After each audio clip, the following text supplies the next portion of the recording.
What's up everybody and welcome to another edition of AGR's Pop Culture Reviews. And I'm going to be honest with you, I can't remember the last time that I had this much fun with a video game. It would appear that Insomniac Games has done it again. This is my official review on Spider-Man. Let's take a closer look. Now, before we get too into the review, full disclosure, this is not my official footage. Unfortunately, something happened with my capture card and I lost all of my data. So I'm gonna have to use a combination of all the trailers from the E3 events. Now, I'll be the first to admit, when I initially saw the trailers for this game, I thought it was just gonna be a reskin of the Arkham games, just inserting Spider-Man, but I was completely wrong about that. And while there are several elements of the Arkham games, they've been incredibly refined here, and not to mention the obvious, and something that was a critique of mine in the original Arkham games, the city of New York is completely alive. There are no contrived story plots here as to why the city's abandoned. People are running around doing everyday things in New York City. Now, one of the things that is immediately impressive is how well they recreated the city of New York.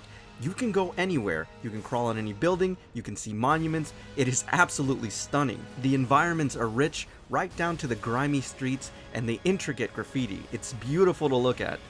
The other thing too that is really impressive is the ambient noise. They went through a lot of trouble to recreate the noises of the city, which I thought was really cool. Sometimes it's just nice in the game to crawl to a tall building and just listen to the sounds of the environment. Graphically, this game is very impressive and really beautiful to look at, particularly if you're playing on the PlayStation Pro and you're rendering this in 4K.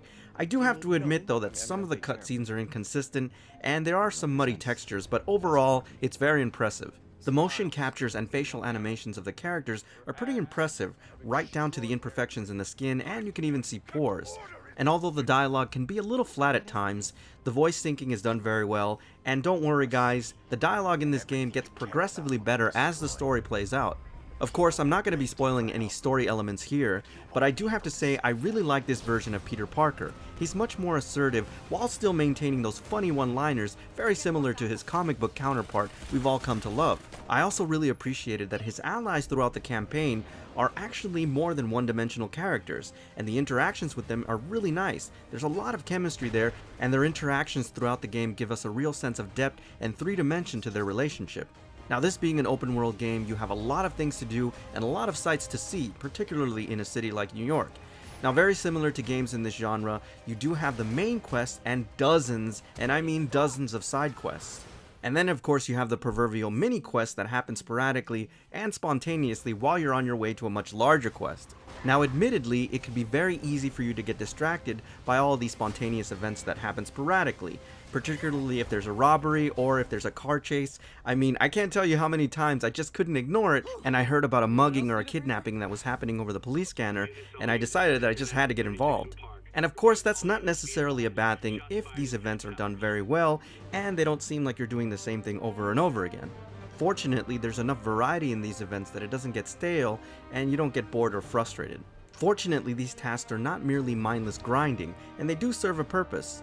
Really what it is XP and currency in the game. This enables you to upgrade your suit, buy different suits, upgrade gadgets, and abilities throughout the game, which is awesome guys, and trust me, there is a variety of things that you can do and use so that you'll never get bored, especially when you consider the combat.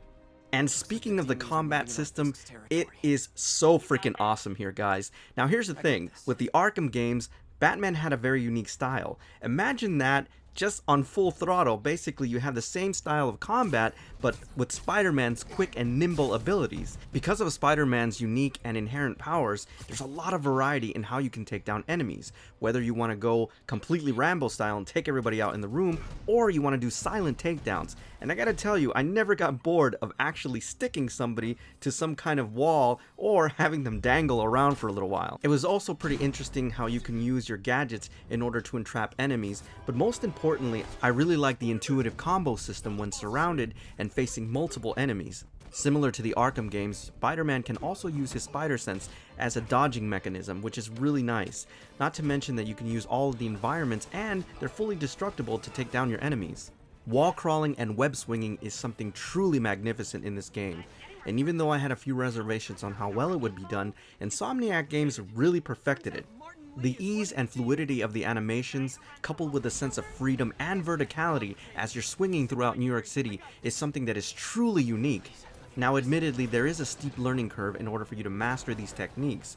Now I'm not sure if this was an intended consequence, but it's certainly a good one. You start off feeling very inconfident about the web slings. Eventually, as you start to master these techniques, you get incredibly comfortable and you start to turn into the Spider-Man that we've all come to know and love.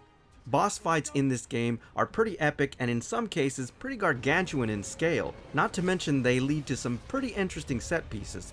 Think of Michael Bay but on steroids. Now there is the occasional quick time event, but they never overstay their welcome and they're done sporadically, so that's not necessarily a bad thing. There's also a few elements of puzzle solving, however minuscule, and I think they really just kind of use that as a way of checking off a box and including it in the game. It's not very substantial, but it is there nonetheless. Guys, there are so many more elements to this game and so many things to love about it, but I can't talk about it because that's bordering on spoilers, and I don't want to do that because this is truly a magnificent game. This is a must-own, and if you're a Spider-Man or Marvel fan, you really need to pick this one up. Alright everybody, so that's my official review on Insomniac Games' Spider-Man. As always, I thank you for tuning in, and I'll see you on the next AGR's Pop Culture Reviews. Now it's back to the web swinging because I still got a lot of side quests that I never completed. Oh crap, wait. I gotta do the Tomb Raider review.